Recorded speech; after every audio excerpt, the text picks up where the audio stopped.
Success stories naman tayo mga suki. Nagsimula siya bilang isang pangkaraniwang empleyado nang makaipon, nagsarili at naging certified boss. Aba, mga suki, tignan nyo nga naman, si Von Eric dahil sa sipag at syaga, isa ng Don Eric.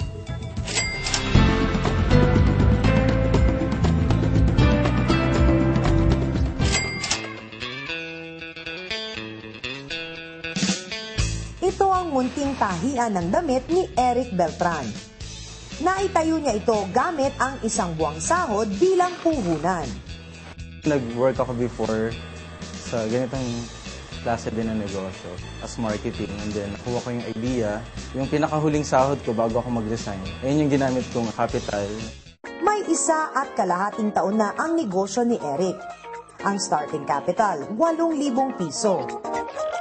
Isang effective na strategy anya ang kanyang ginawa para mapabilis ang balik ng kanyang puhunan. Ang ginawa namin usually, yung telemarketing kami, nagtatawag kami sa kliyente, and then kinakausap namin, nagdala kami ng proposal, kinuha naman nila yung service namin.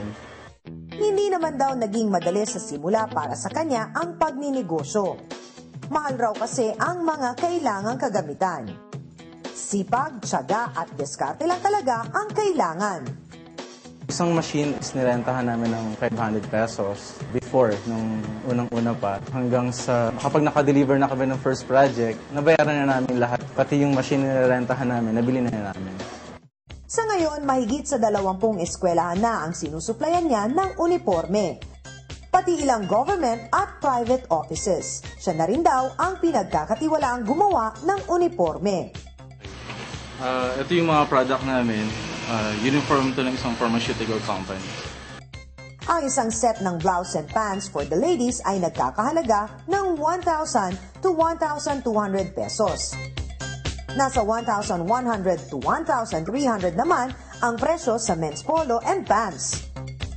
350 pesos to 1,000 pesos naman ang isang set ng school uniform.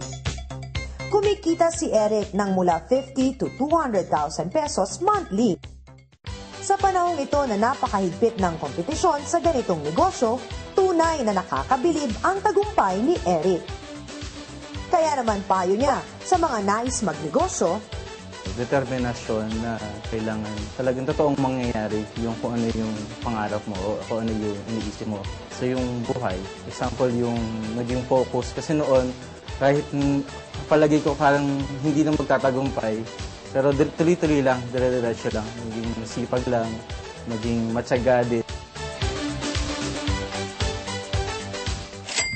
mga suki, magsisimula na po ang Food Fiesta Summer Bazaar ni Maring Tintin Babaw. Gaganapin po ito sa Rockwell Tent sa Makati from April 1 to 6. For inquiries, contact 0918-488-0059 or email eventbazaar@yahoo.com. Susunod, ang singer boss ng isang recording studio. Ang sabon na pampabeauty ni Katrina Halili.